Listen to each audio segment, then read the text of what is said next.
My name's GuykesTV. For the past 20 odd years, I've been a professional bike tester. This video series covers what I think are the best bikes in the world today. And that bike today is the Merida One-Forty 700, which is just a brilliant example of why you don't have to have carbon and throw a whole ton of money at a trail bike to have an absolutely brilliant ride, as long as you get the key elements totally right. And that's what Merida have done here.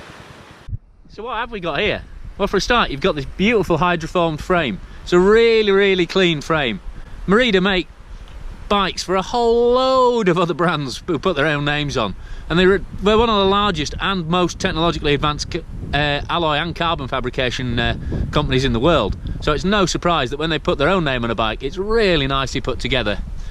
Got that big tapered head tube on the front, and then these cable guides, they're a beaut. I mean, alright, cable guides are a tiny detail, but they not only bolt into the frame, but inside there's actually clamps that hold the cable stiff. So there's absolutely no rattle at all when you're banging down a rocky hill. It doesn't sound like the old bike's coming apart underneath you, which can be really distracting. Plus, they're really easy to work on and service if you need to. The absolute epicenter of the bike in terms of control is this floating link here. Now, as you see, the bottom of the shock doesn't sit on the frame, it sits on an extension of the chainstay. I mean, Merida aren't the only people to do this, but they've really sorted out the kinematic on this. 140mm of travel. It's a metric size shock, so you've got the trunnion mount there with the bearings on that makes it move even more freely. You've got these really big bearings here. There's no, there's no geometry change or anything like that. They've just got it right, and so you just leave it alone. The 700 just gets the RockShox Deluxe RL shock. The next bike up gets a slightly more advanced RT3 shock. There's everything here you need. You've got rebound here on this dial, plus you've got lockout, all fully open. And this is a bike that loves to be fully open. Wide open shock, wide open throttle. But we'll be seeing that in action more later. Plenty of tyre room around those 2.6s. 148 rear end, the new Boost standard. It's a full Shimano package in terms of transmission, so you got that wide range cassette. Pivot is just there, just above the dropout, so it's actually a simple single pivot swing arm design. It's not a far bar linkage, even though it looks like it. You got a dropper post, naturally, but one of the real keys to how well this bike rides are these 29mm internal Merida rims and these 2.6-inch Maxxis tyres. You've got a Recon on the back, and then you've got the DHR2 on the front. Triple compound Max Terra. That's a really high quality tyre. 150mm Revelation, RockShox Revelation fork, which is basically last year's Pike. So 35mm legs, really stiff, really controlled unit. You've got a decent width, 760mm bar. You've got a short stem. And you've got Shimano 500 brakes. Do not underestimate the Shimano 500 series brakes. Probably my favourite Shimano brake at the moment. Really consistent, really reliable. Well, none of the bite point issues of other Shimano brakes have at the moment. And those SLX shifters, again, it's not as fancy as other Shimano, but those shifts are just really light, really reliable, really predictable. And finally, Shimano SLX cranks. Another absolute evergreen, hollow arm, bomb-proof unit. And not everyone's gonna like a press fit bottom bracket, but to be honest, the long-term bikes I've had with press fits on really haven't struggled recently. Quality and fitment is obviously going up a notch. And then really neat brake mount at the back there on the chainstay. There might not be a carbon version, but in terms of how well they've made this aluminium bike, it's a beauty. There's no showboating, it's just simple forged sections like that, but they do the job really well. So, what is it about this Merida One-Forty that I think makes it one of the best trail bikes around at the moment? And it's a weird combination, really, because it's tons of grip.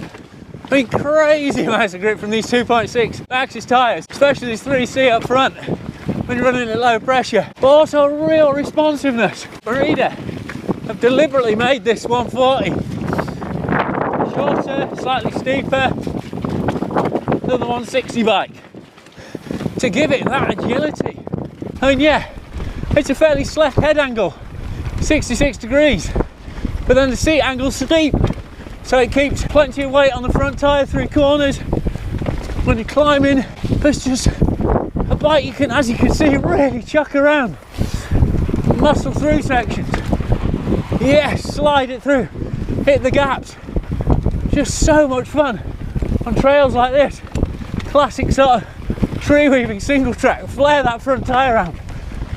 It's just awesome at that. I mean, you could get bikes with more travel that were lighter, or bikes slightly better equipped for the money, but just the overall ride of this Merida is just brilliant for this kind of rowdy close combat stuff. I mean, I'm not going to say it's the ideal epic all-day bike with pedals on. This large weighs just a touch over 15 kilos, but in terms of smooth carrying speed and grip, the technical sections this bike can get up are absolutely outrageous. It really gets a grunt on if you need it to. Tilly is ready to go, like she always is.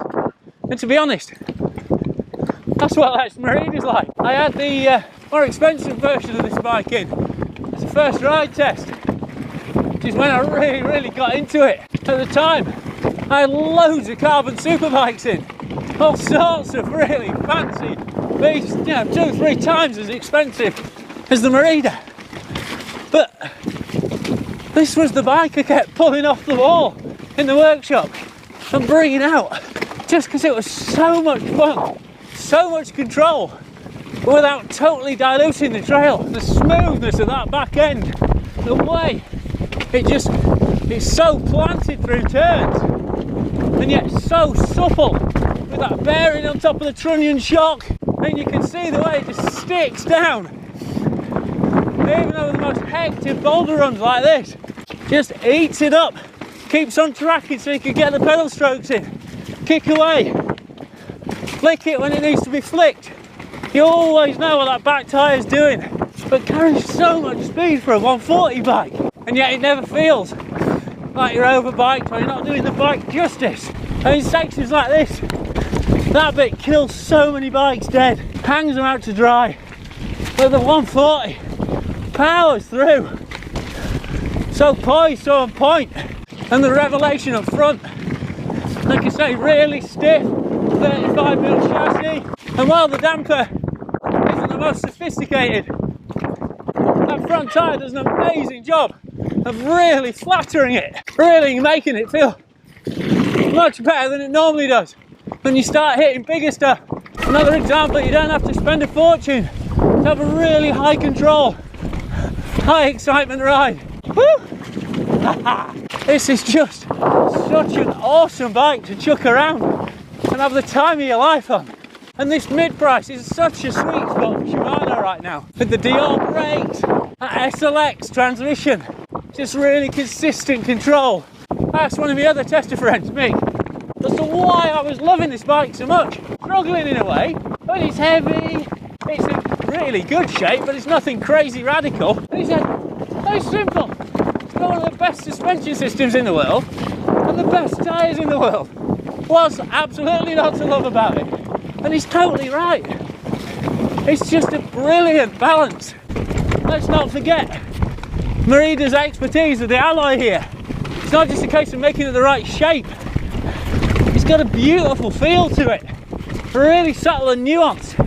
Even when you're going crazy over stuff like this, it's got a really warm, grippy feel to it. And that frame feel just contributes to the overwhelming sense that the bike is enjoying every turn, every tyre slip, every punch out of a corner, every outrageously fun moment just as much as you are. So while it proves that you don't have to spend a fortune on carbon or components to have an absolutely superb time, you absolutely have to have the Merida One-Forty family on your radar if you just want an absolutely outstanding, just so fun and involving trail bike. Merida One-Forty 700. What an awesome bike. What a brilliant way to have fun on the trails. Top job, Merida. Anyway, more videos from me on GuykesTV. Obviously featuring Tilly there in the background. And more information on the Merida website. Go have a look. I've chosen this as one of my best bikes in the world for a bunch of very good reasons.